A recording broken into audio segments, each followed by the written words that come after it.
Hi there. Now just sit, make yourself entirely at home where you are. Oh, yeah. Take a deep breath and let it out. And I'm going to give you just a little bit of time to let your mind slow down from whatever it is you've been thinking about so that you can dwell in the presence of God. You can leave your eyes open if you want to, but you may want to shut them. And now, why don't you go to some place in your mind's eye to where you were comfortable and felt close to God, wherever that place is. Just take some time.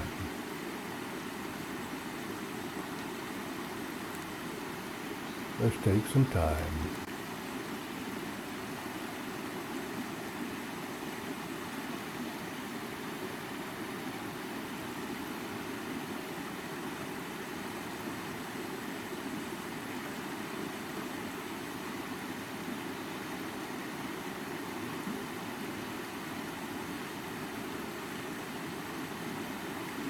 Have you remembered your place?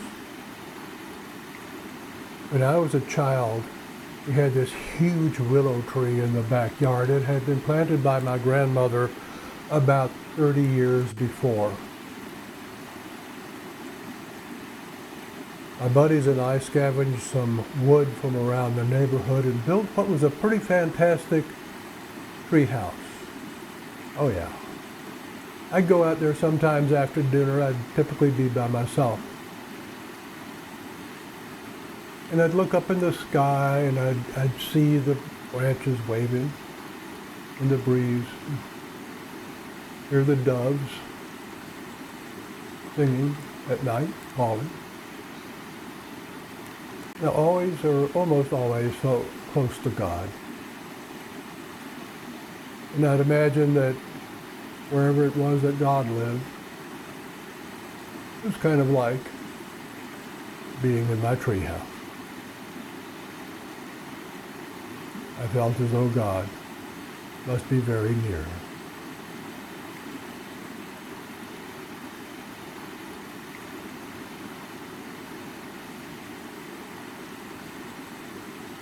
Let God be very near to you now.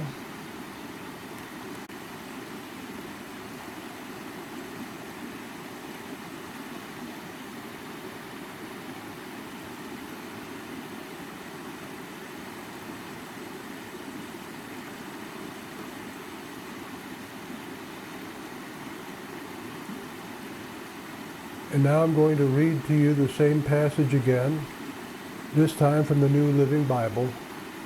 Just be aware of whatever word or phrase stands out in your mind. Let not your hearts be troubled. You're trusting God. Now trust me. There are many homes up there where my Father lives, and I'm going to prepare them for your coming. When everything is ready, then I will come and I will get you, so that you can always be with me, to be where I am. If this weren't so, I would have told you plainly. John 14, verses 1 to 3, the New Living Bible.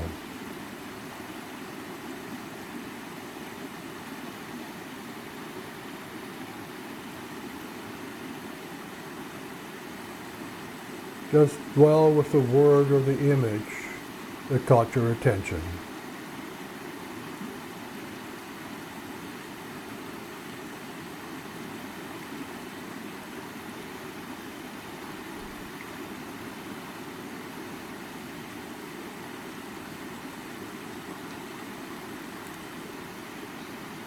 Now pray with me, if you will. Lord, you made me a promise.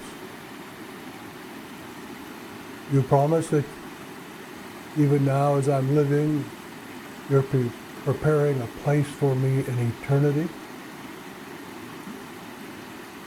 And that when everything is done, you will come and fetch me. Sometimes I really, really wish you would hurry up. I just don't want to deal with this or that that's going on in my life. I really wish you would come.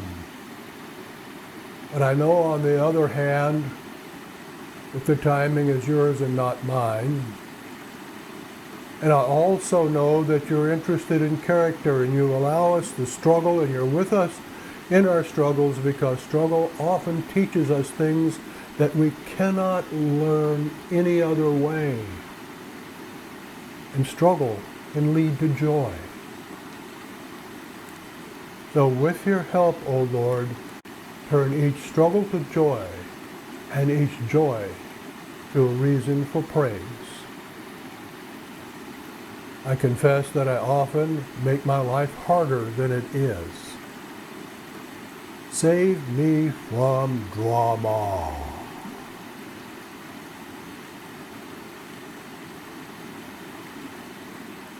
Help me to rest assured. In your name I confess and rely on your love and not what I think I might have accomplished.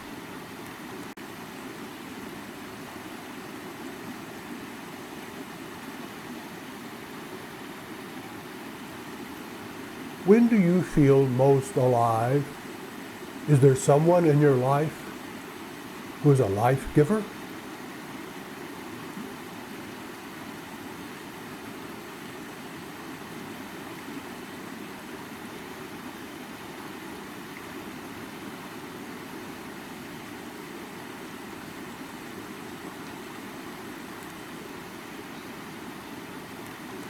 Thank God for the life givers who are with you, and figure out some way to spend a little time with one of those life givers this coming week.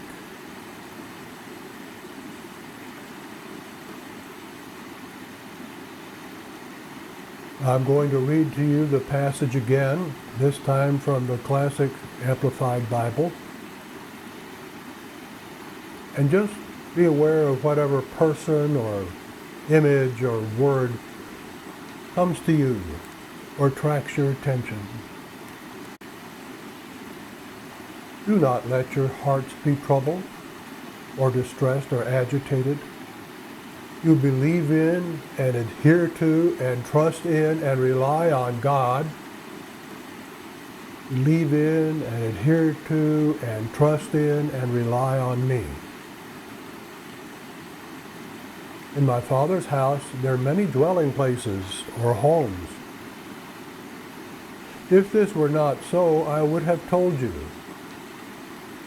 For I am going away to prepare a place for you. And when or if I go, I am making ready a place for you. I will come back again and I will take you to myself, that where I am, you may be also. John 14, 1-3, the Classic Amplified Bible.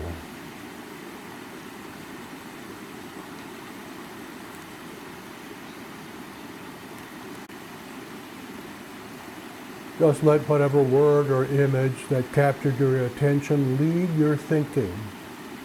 Make room for the word of the Spirit in your heart.